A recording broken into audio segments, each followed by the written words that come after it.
Halo semuanya, nama saya Muhammad Dafa Rizky. Di sini saya akan menjelaskan presentasi saya tentang sejarah komunikasi manusia dan perkembangan ilmu komunikasi. Saya akan menjelaskan tentang hal yang akan dibahas, yaitu sejarah komunikasi manusia, zaman pramodern dan zaman modern. Sejarah perkembangan ilmu komunikasi. 1. Ilmu pernyataan manusia di Yunani dan Romawi kuno. 2. Munculnya ilmu persurat kabaran. Nomor 3. Ilmu publistik di Eropa. Nomor 4. Ilmu komunikasi di Amerika. 1. Sejarah komunikasi manusia di zaman pramodern dan zaman modern. Oke, yang pertama yaitu asap. Pada masa awal perkembangan telekomunikasi, manusia menggunakan sinyal asap untuk yang pertama kalinya. Oke, di zaman pramodern itu yaitu memakai drum. Selain sinyal asap, jenis komunikasi yang tak kalah tua adalah komunikasi menggunakan drum. Zaman pramodern selain asap dan drum yaitu menggunakan kertas, itu dipublikasikan oleh Tsailun. Pada tahun 101 Masehi, seorang Tionghoa bernama Tsailun menciptakan kertas. Dengan adanya kertas, dimulailah era surat menyurat. Pada awal perkembangannya terdapat dua jenis surat menyurat. Pertama yaitu surat yang diantarkan oleh petukang pos, dan kedua adalah surat yang diantarkan oleh merpati pos. Zaman modern yaitu dikenakan oleh Samuel F. B. Morse, penemu telegraf. Pada tahun 1837, Samuel F. B. Morse berhasil menciptakan telegraf. Telegraf sendiri merupakan sebuah mesin atau alat yang menggunakan teknologi telegrafi untuk mengirim dan menerima pesan dari jarak jauh. Biasanya menggunakan Morse sebagai kode komunikasi. Oke, yang kedua yaitu Alexander Graham Bell, penemu telepon. 39 tahun kemudian, pada tahun 1876, Alexander Graham Bell menyandang nama sebagai penemu telepon. Namun, penemu sebenarnya dari telepon bukanlah Alexander Graham Bell. Dia adalah Antonio Meucci, seorang penemu berkebangsaan Italia yang menemukan telepon pada tahun 1849. Kemudian mematenkannya pada tahun 1871. Selama lebih seabad, seluruh penjuru dunia mengenal Bell sebagai penemu telepon.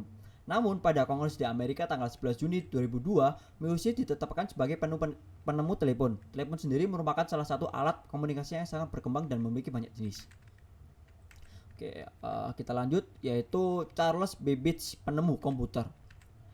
Kita mundur ke tahun 1822, di mana Charles Babbage menciptakan sebuah alat dengan nama Analytical Engine, atau bisa disebut juga Difference Engine. Alat inilah yang menciptakan cikal bakal adanya komputer di masa kini. Di saat bersamaan, Augusta Ada Comtesse Lovelace, atau lebih dikenal sebagai Ada Lovelace, membantu Babbage dalam pembuatan komputer tersebut.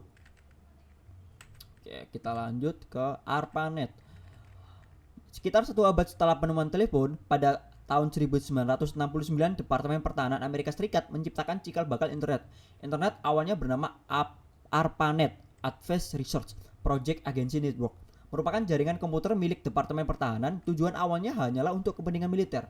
Pada awalnya jaringan ini hanya menghubungkan 4 situs saja: Stanford Research Institute, University of California, University of Utah, dan Santa Barbara, yang membentuk suatu jaringan terpadu. Ray Tomlinson, penemu email.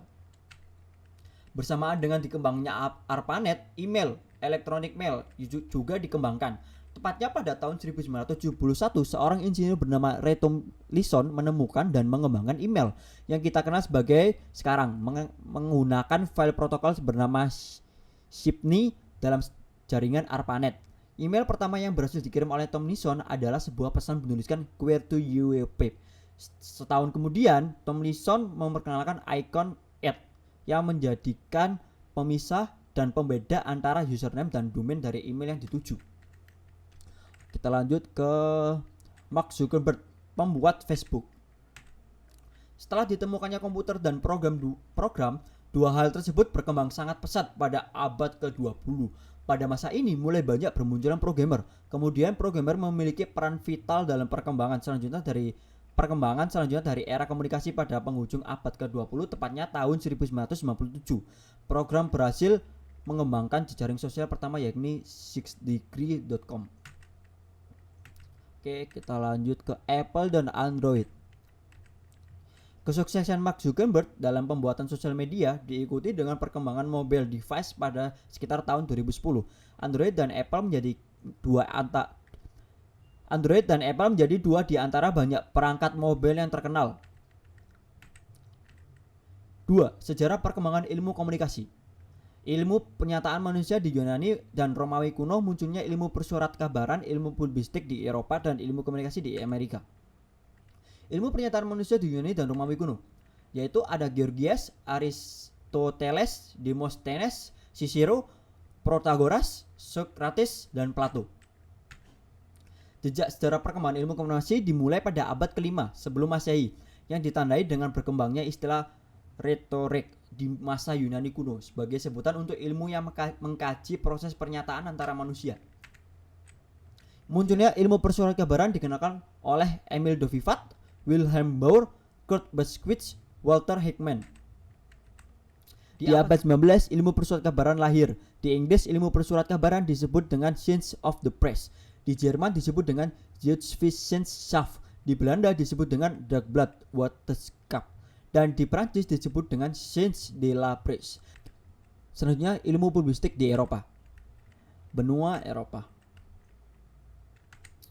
Sebelumnya bercamuknya Perang Dunia II, berkembang ilmu publistik di Eropa, terutama di Jerman dan Belanda. Istilah publistik adalah terjemahan dari publisistik bahasa Jerman dan publisistik bahasa Belanda, dan merupakan perkembangan dari ilmu persuratkabaran yang terjadi pada abad 19. Ilmu komunikasi di Amerika. 1. Paul F. Lazarsfeld adalah tokoh yang telah memberikan kontribusi besar terhadap perkembangan ilmu komunikasi melalui sebuah model komunikasi yang terkenal, yaitu two-step flow of model communication.